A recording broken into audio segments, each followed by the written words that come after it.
Readymade ಕುರ್ತಿಗಳನ್ನ ಹಾಕ್ಕೊಂಡು ತುಂಬಾ ಬೇಜಾರಾಗಿ ಹೋಗಿತ್ತು. ಹಾಗಾಗಿ ಸ್ವಲ್ಪ ಡಿಫ್ರೆಂಟ್ ಕಲೆಕ್ಷನ್ ಇರಲಿ ಅಂತ ನಾನು ಆನ್ಲೈನಲ್ಲಿ ಕಾಟನ್ ಡ್ರೆಸ್ ಮಟೀರಿಯಲ್ನ ತರಿಸ್ಕೊಂಡೆ. 3 ಪೀಸ್ ಸೆಟ್ ಇದು.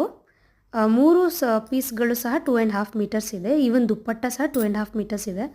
ನಾನು ಮಟೀರಿಯಲ್ ತೊಗೊಳ್ಳೋ ಅಡ್ವಾಂಟೇಜ್ ಏನು ಅಂದರೆ ನನಗೆ ಸ್ಟಿಚಿಂಗ್ ಚಾರ್ಜಸ್ ಇರೋದಿಲ್ಲ. ಯಾಕೆಂದರೆ ನನ್ನ ಬಟ್ಟೆಗಳನ್ನ ಸಿಂಪಲ್ ಬಟ್ಟೆಗಳನ್ನ ನಾನೇ ಸ್ಟಿಚ್ ಮಾಡ್ಕೋತೀನಿ. ಈ ಟ್ರೌಸರ್ ಎಲ್ಲ ಸ್ಟಿಚ್ ಮಾಡೋದನ್ನು ನಾನು ಯೂಟ್ಯೂಬಲ್ಲೇ ನೋಡಿ ಕಲ್ತಿರೋದು. ಪ್ಲಸ್ ಇವಾಗೆಲ್ಲ ಟಾಪಲ್ಲಿ ವಿ ನೆಕ್ಕು ತುಂಬ ಟ್ರೆಂಡ್ ಆಗಿದೆ. ಅದನ್ನು ಕೂಡ ಯೂಟ್ಯೂಬಲ್ಲೇ ನೋಡಿ ನಾನು ಕಲ್ತ್ಕೊಂಡೆ. ಈ ಥರ ಇದೆ. ನಿಮಗೆ ಕ್ಲೋಸಿಂದ ಲುಕ್ ತೋರಿಸ್ತೀನಿ. ಲೇಸನ್ನು ಸೈಡ್ಗೆ ಅಟ್ಯಾಚ್ ಮಾಡಿ ಆ ವಿ ನೆಕ್ಕನ್ನು ನಾನು ಅಟ್ಯಾಚ್ ಮಾಡಿದ್ದೀನಿ. ತುಂಬಾ ಟ್ರೆಂಡಿ ಆಗಿದೆ ಇವಾಗ ಈ ಲುಕ್ಕು ಸದ್ಯಕ್ಕೆ. ಮಟೀರಿಯಲ್ ಬಂದು 3 ಪ್ಯೂರ್ ಕಾಟನ್ ಇದೆ. ಎಷ್ಟು ಸಾಫ್ಟ್ ಇದೆ ಬಾಡಿ ಮೇಲೆ.